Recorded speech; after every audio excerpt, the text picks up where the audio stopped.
Soy Hassan Aliya, soy saharaui, activista de la zona ocupada del Sáhara Occidental. El Sáhara Occidental está en el norte de África, hoy en día ocupada por Marruecos. Es una ocupación ilegal. El pueblo saharaui existe en dos partes, una parte en el campamento refugiado de la zona liberada y otra parte en la zona ocupada donde vivía. Soy activista y defensor de derechos humanos. He sufrido desde los 17 años tortura y maltrato y he sido condenado a cadena perpetua en un tribunal militar junto con otros compañeros por el hecho de un campamento pacífico que es el campamento de la dignidad, el campamento de Gdeim Izik. El pueblo saharaui lleva años sufriendo desde 1975 hasta hoy en día bajo la ocupación marroquí, donde existe la tortura, el maltrato, desaparecidos, asesinatos, robo de recursos naturales, con apoyo de empresas y de países en Europa y en otros lugares del mundo. No hace mucho, en enero del 2015, el Ministerio de Interior del Gobierno de España denegó mi asilo político porque cuando salí a la búsqueda y captura del Tribunal Militar estaba en Bilbao en un curso para jóvenes en materia de derechos humanos y derecho internacional y presenté el asilo político. En enero me denegaron mi asilo político y la denegación me reconoce como activista de derechos humanos, pero reconocen el tribunal militar que ha sido denunciado por organizaciones internacionales como Amnistía Internacional, Human Rights Watch, Robert Kennedy, la Comisión Europea de Derechos Humanos, observadores, juristas internacionales e incluso asociaciones de derechos humanos marroquí. La denegación ha sido una vez más el apoyo que muestra el gobierno español a la ocupación ilegal marroquí, y hay que añadir que hasta hoy en día España sigue siendo la potencia administradora porque en el 75 España no cumplió lo que tiene que cumplir con el Sáhara Occidental, porque fuimos una colonia desde 1889 hasta 1975, cuando España y Marruecos y Mauritania firmaron un acuerdo tripartito, el acuerdo de Madrid, el acuerdo ilegal ante el derecho internacional.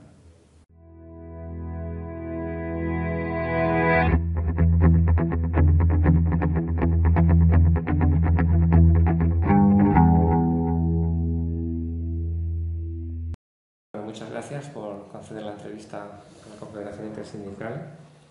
Hassana, tú naciste en el Aaiún en el año 1988, hace ya 27 años.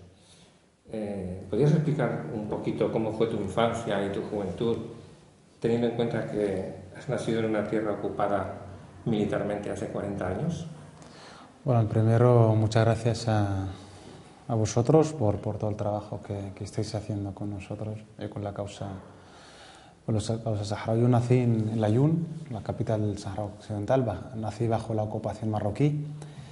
Mi infancia ha sido como la infancia de muchos niños. He vivido como muchos niños saharauis bajo la ocupación marroquí, y porque cualquier niño que nazca en la zona ocupada empieza a tener conciencia que vive en un país ocupado, porque los niños, cuando éramos niños, empezamos a preguntar muchas preguntas. ¿Por qué tenemos nuestra parte, nuestra familia en el campamento refugiado? ¿Por qué no podemos visitarlos? ¿Por qué hay el miedo, el terror que tienen nuestros padres y nuestras madres? y por qué no se puede hablar del tema del Sáhara Occidental y por qué hay un bloqueo militar en las calles de la zona ocupada.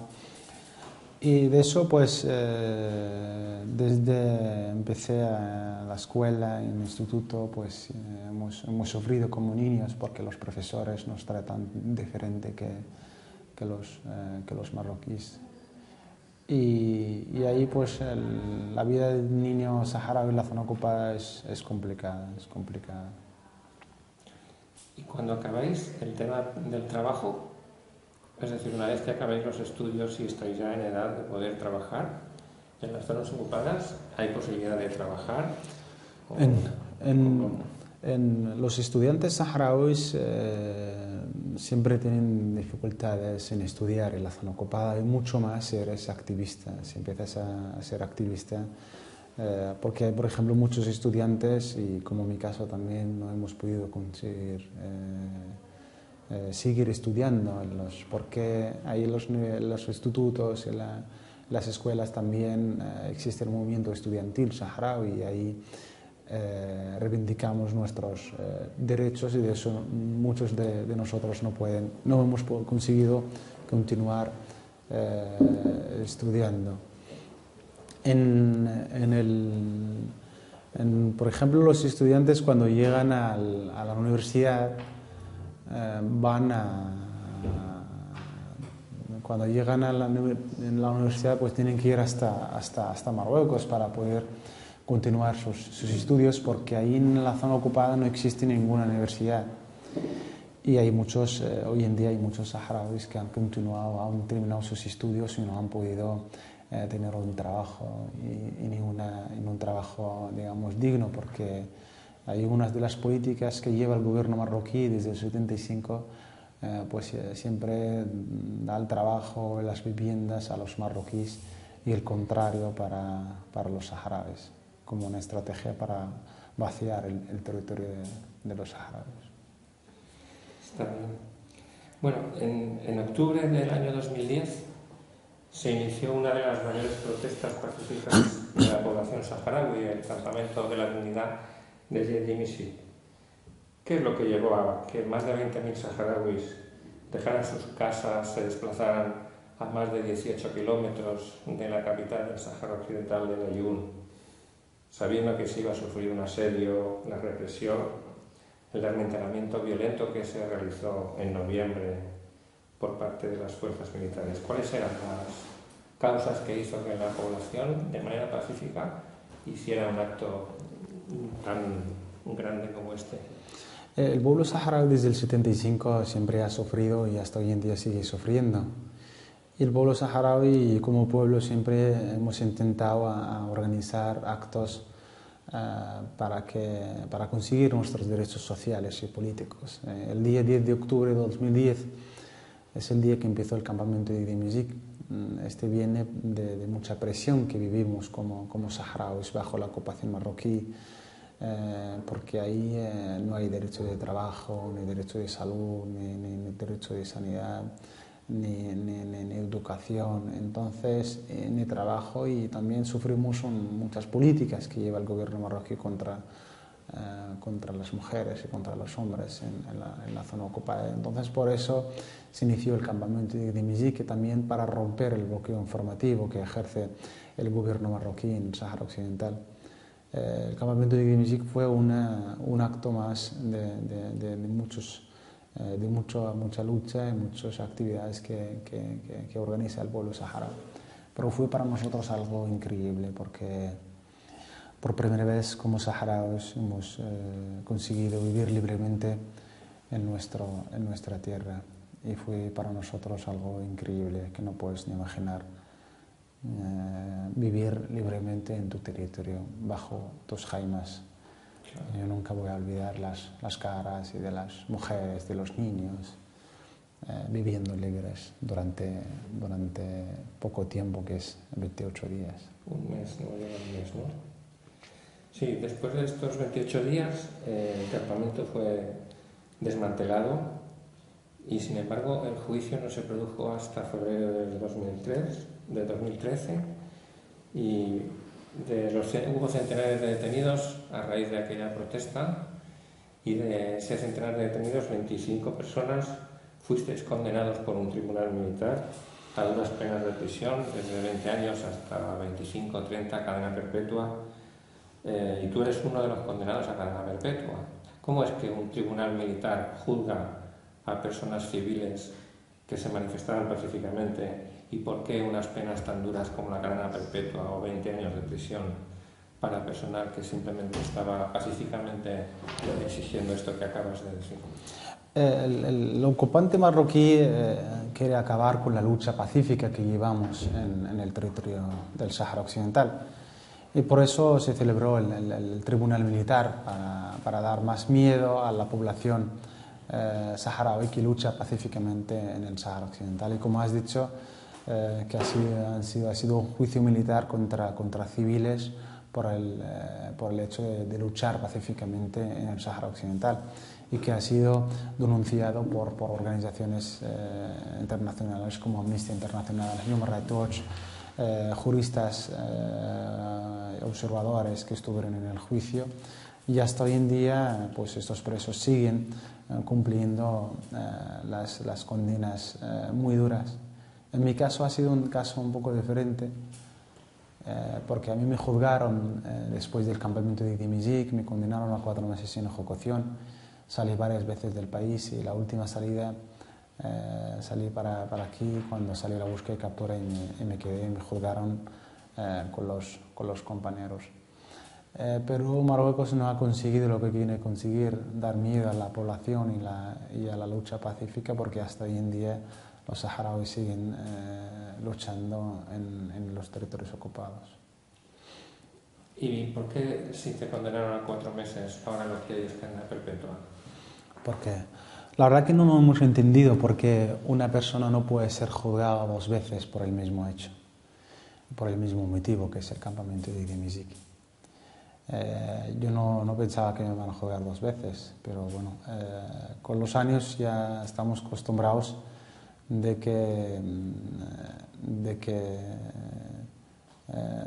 esperar todo lo peor del ocupante marroquí. Y de eso algunos compañeros que están detenidos lo detuvieron el día 7, por ejemplo, un compañero que es en Al-Masfari, detenido el día 7 de noviembre, antes del día 8, el día que pasó todo aquello en el campamento de Timizig. Y nos han juzgado pues sin garantías, sin pruebas, sin nada, solo por ser activista y por luchar pacíficamente. A raíz de tu condena, que has pedido el asilo político y has sido denegado por parte del gobierno español, se ha generado un movimiento de solidaridad.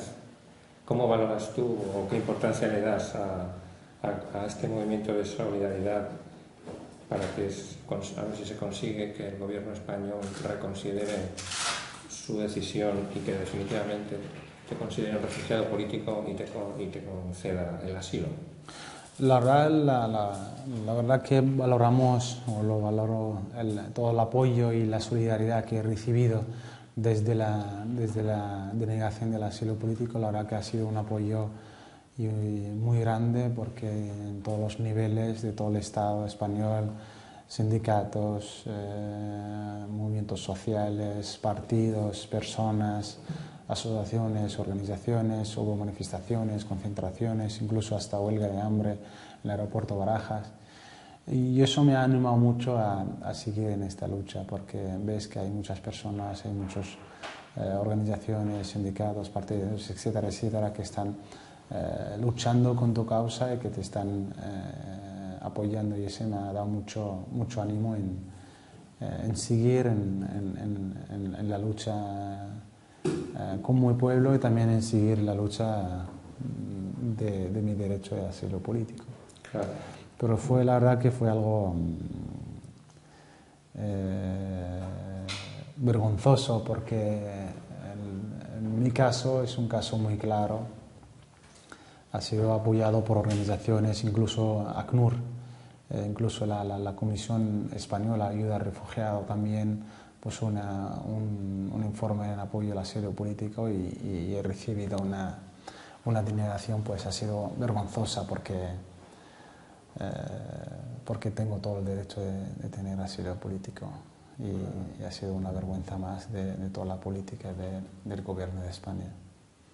Este año se cumplen los 40 años de la firma de los acuerdos tripartitos de Madrid, que se firmaron en el año 75, a pesar de que el Tribunal de la Haya dictó sentencia según la cual no reconoce soberanía ninguna a Marruecos sobre el territorio no autónomo del Sáhara Occidental, y todas las resoluciones de Naciones Unidas, del Consejo de Seguridad de la ONU, confirman el derecho del pueblo saharaui a la libre autodeterminación mediante un referéndum. Esto no deja o no hace que esos acuerdos del año 75 se puedan considerar ilegales o que no tienen valor a ojos de la legalidad internacional. El acuerdo tripartito, el acuerdo de Madrid, es un acuerdo ilegal ante el derecho internacional. Y de eso, porque como has contestado, como has mencionado, que el Tribunal de la Haya nunca dio ninguna soberanía de Marruecos en el Sáhara Occidental. Y de eso el Sáhara Occidental, miembro de la Unión Africana, y Marruecos es una ocupación ilegal del territorio del Sáhara Occidental.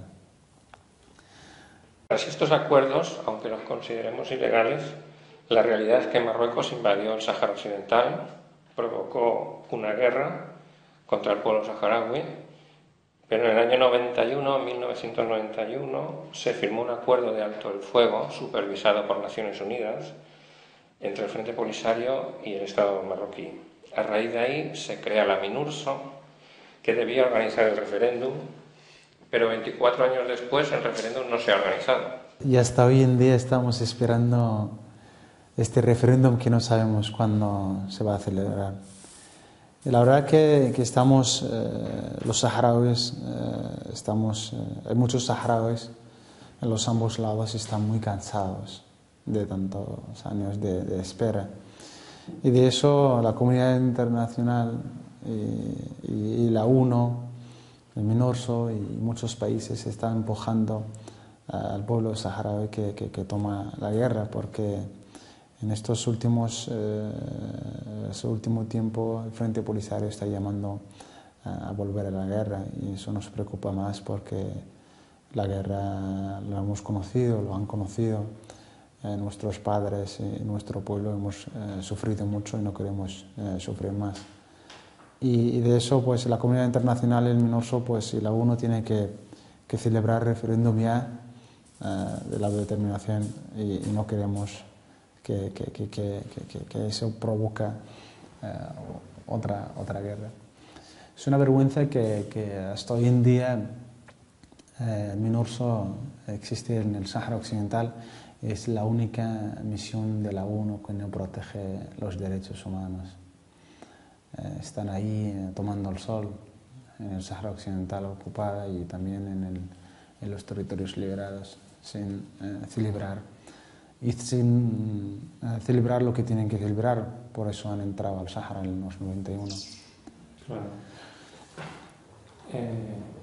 Estuve en el Aaiún y pude comprobar que hay un destacamento de la MINURSO justamente en el mismo hotel donde nos alojábamos nosotros, una misión sindical que estuvimos allí.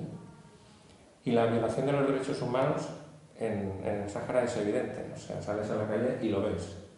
La MINURSO está allí y también lo ve. Entonces, si la MINURSO está para hacer el referéndum y no lo organiza, y está viendo lo que ocurre en las calles con la ocupación militar, con la persecución policial a las delegaciones de observadores internacionales, como era nuestro caso, que la policía nos seguía cuando salíamos del hotel en el que también estaba la MINURSO. Entonces, ¿la MINURSO qué hace?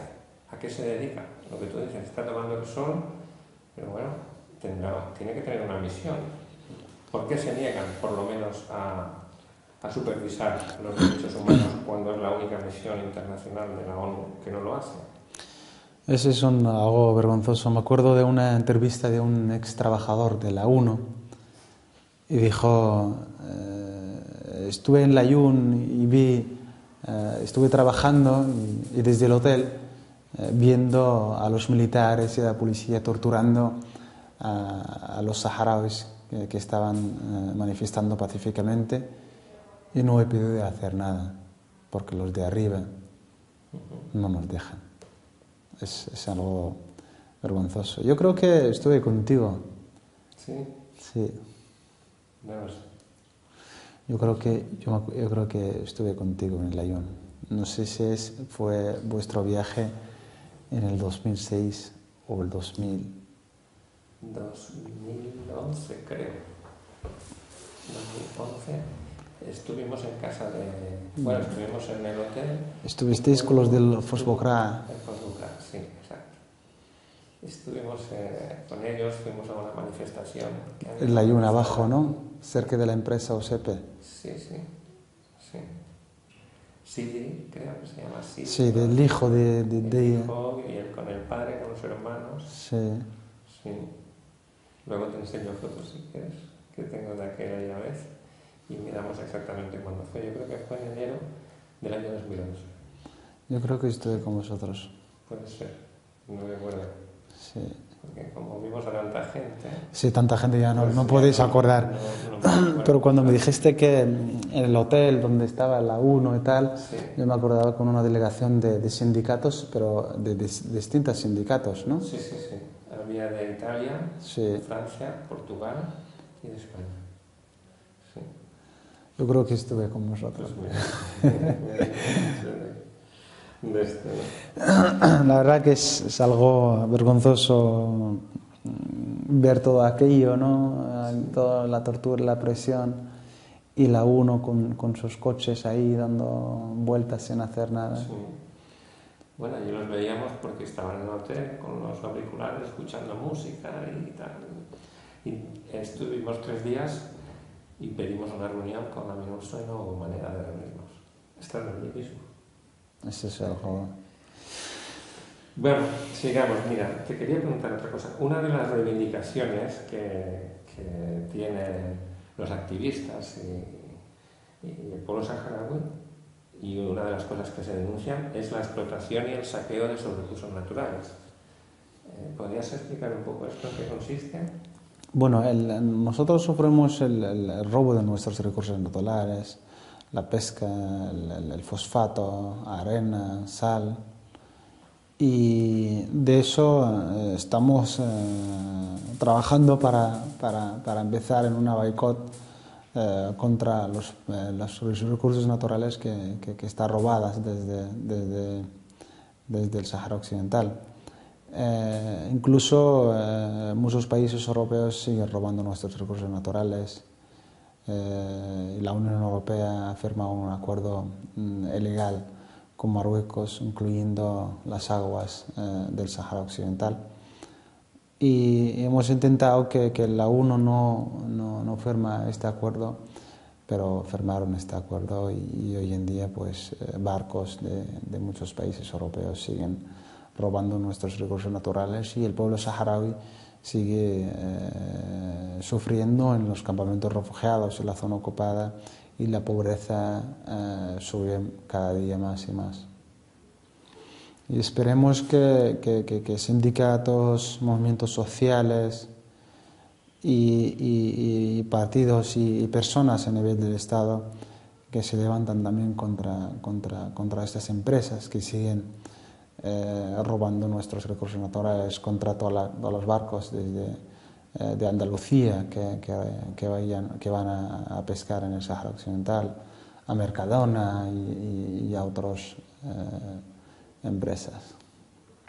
Correcto. También tenéis un patrimonio arqueológico propio del pueblo saharaui, pinturas rupestres por la zona de Tifariti y todo eso. Y tengo entendido que en su día fueron también saqueadas y destrozadas esas pinturas. Se oye decir que fue la propia MINURSO o soldados de la MINURSO los que estropearon estos. ¿Puedes explicar o no? Sí, fue por la UNO, los funcionarios de la UNO. Incluso tenemos fotos cuando estuvieron ahí, cuando pintaron todo encima de aquello que está en Tiferiti. ¿Y no se les ha pedido responsabilidad? ¿No? El Frente Polisario puso una denuncia y también organizaciones, pero la verdad hoy en día no sé si dónde ha llegado esta denuncia.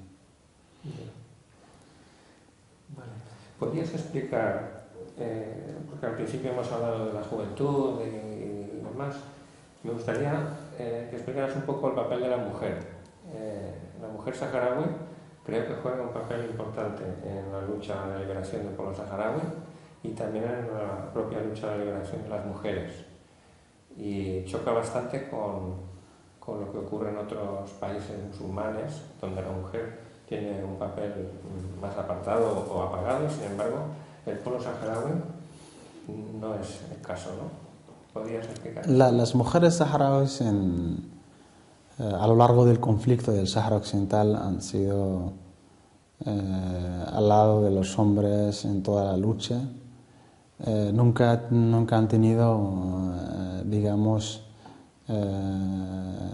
ninguna, digamos, como existe en muchos países árabes, que las mujeres no tienen derecho. Por ejemplo, hablando de las mujeres en Arabia Saudí, no pueden viajar, no pueden conducir. Las mujeres saharauis han estado y siguen luchando, y han sido también para nosotros muy importante porque quien crearon el campamento refugiado han sido las mujeres saharauis. Incluso son nuestras madres, nuestras hermanas. Y de eso tengo una madre que me enseñó a amar el Sáhara Occidental, y que me enseñó mucho sobre la lucha y todo lo que está ocurriendo cuando era muy pequeño. De eso tenemos muchas mujeres, hoy en día son algo muy importante, como Aminatu Haidar, Ghalia Jimi, y muchas desaparecidas y muchas presas y mártiras que han dado su vida por la causa nacional. Y en la toma de decisiones políticas, de orientar hacia dónde se camina, hacia dónde no, la mujer saharaui tiene participación en los órganos de gobierno. El gobierno saharaui, las mujeres tienen en el Parlamento saharaui, en el gobierno saharaui, hay ministras, y también en la zona ocupada hay activistas, presidentas de organizaciones, de movimientos sociales, de asociaciones de derechos humanos en la zona ocupada. Y en el campamento refugiado yo creo que conoces muy bien la situación de las mujeres saharauis, y existe también la Unión de Mujeres Saharauis, la UMS, que es un órgano muy importante en el campamento refugiado, y también para todas las mujeres saharauis. Muy bien. Volviendo a la situación de España, habíamos comentado que España es la potencia administradora del territorio, aunque lo niegue, la legislación internacional lo establece así. Sin embargo, los gobiernos españoles, todos los que ha habido desde el año 75, los gobiernos de la UCD, gobiernos del Partido Popular, gobiernos del Partido Socialista, de los tres que son los que han gobernado, tienen acuerdos comerciales con Marruecos, venden armamento militar a Marruecos, han apoyado los tratados de pesca. ¿Esto es coherente con las disposiciones internacionales en esta materia? Pues España, a lo largo de toda la historia de los gobiernos de España, siempre ha apoyado la ocupación marroquí. Incluso, como has mencionado, han vendido armas a Marruecos, porque existe un convenio de la venta de armas y de materia de doble uso a Marruecos, aunque los países que están en la Unión Europea no pueden vender armas a países en conflicto, a países que no respeten los derechos humanos. Pero en el caso del Sáhara Occidental, España siempre ha vendido y sigue vendiendo armas a Marruecos utilizadas contra la sociedad civil saharaui. España es responsable de nuestro conflicto, y responsable, y añadir también que es responsable y culpable junto con Marruecos de todo lo que estamos viviendo en los ambos lados.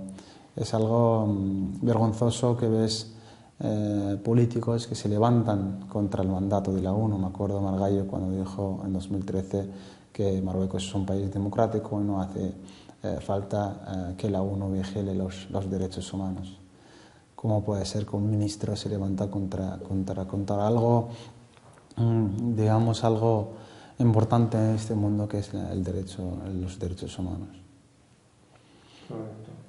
Este año, desde el mes de enero y el año que viene, el 2015 y 2016, España formará parte del Consejo de Seguridad de la ONU como miembro no permanente del Consejo. ¿Tú crees que esto puede servir, que España forme parte del Consejo de Seguridad, para avanzar en una solución favorable al pueblo saharaui, o la trayectoria que han tenido el gobierno español puede hacer que sea todo lo contrario, que la presencia de España en el Consejo de Seguridad estropee más de lo que está en conflicto? Votará a favor de Marruecos, seguro, como ha hecho muchas veces y que lo va a hacer, porque estoy seguro que España, la verdad no nos entendemos si son los intereses económicos que están por encima de los derechos humanos, y están por encima del derecho de la autodeterminación del pueblo saharaui, o hay otros intereses que no lo hemos entendido hasta hoy en día. Pero si no votará España, votará Francia, como lo ha hecho el año pasado, votó en contra del mandato de la ONU. Bueno, antes hablé del tema de la solidaridad contigo, con el problema tuyo como refugiado, pero la causa del pueblo saharaui creo que es una de las causas que ha generado un movimiento de solidaridad a nivel mundial más amplio y más plural. Y que vosotros, los saharauis, lo potenciáis mucho en el tema de la solidaridad, las relaciones internacionales. Entonces, ¿cómo valoráis que este proceso de solidaridad internacional con la causa del pueblo saharaui? Depende del tipo de la solidaridad. Hay mucha solidaridad. Nosotros siempre llamamos que es muy importante llevar una solidaridad política, porque hay muchos partidos, incluso países, le interesa mucho que siga la solidaridad, digamos, de vacaciones en paz, a mandar comida, pero no llevan una solidaridad política, porque el conflicto es un conflicto político y necesario el trabajo político. Muy bien. Termino ya con la última pregunta, que era hablar un poco de la situación en los campos de refugiados de Tinduf. Las noticias que tenemos es que la ayuda humanitaria se ha recortado muchísimo en los últimos tiempos, y quería que me dieras tu opinión, si este recorte de la ayuda humanitaria podría ser una forma de presión de organismos internacionales pro-marroquíes, una forma de presión hacia el Frente Polisario y hacia el pueblo saharaui para forzarles a aceptar las tesis marroquíes del plan de autonomía, porque si no se van a morir poco menos que de hambre. O sea, has desacresado la expresión de que es una guerra del hambre, ¿no? Marruecos lleva años atacando la ayuda humanitaria que llega al campamento refugiado. Y de eso se ve, por ejemplo, en medios de comunicación españolas atacando la ayuda humanitaria que llega al campamento refugiado. Es una estrategia marroquí para que las organizaciones que ayudan al campamento refugiado que paran de ayudar. Y eso va a generalizar una situación complicada en los campamentos refugiados, porque en estos últimos años la gente ya está cansada, ya está llamando a la guerra, y ahora con todos los recortes de la ayuda humanitaria pues se va a alarmar más la zona de... Sí. Bueno, yo no tenía preguntas, no sé si quieres añadir alguna cosa que veas que sería interesante, que no hayamos tocado, pues tú mismo. Pues la verdad que yo creo que, no sé si he dejado, yo creo que no he dejado nada. Pero bueno, yo quiero agradeceros por todo el trabajo que lleváis con nuestro conflicto. Y también os pido más trabajo con nosotros, y aunque ya sé que no paráis porque me llega noticia de Nuria, y también os vi un poco también en internet todo lo que publiquéis y vuestros viajes en solidaridad con el pueblo saharaui. Y espero que la comunidad internacional y que esperamos más años, porque eso va a ser en contra de la situación que vivimos. Muy bien, pues yo te doy las gracias por la entrevista y te reitero nuestro compromiso de apoyo a tu caso y al caso del pueblo saharaui. Sí, Bueno, muchas gracias. mucha suerte. Gracias.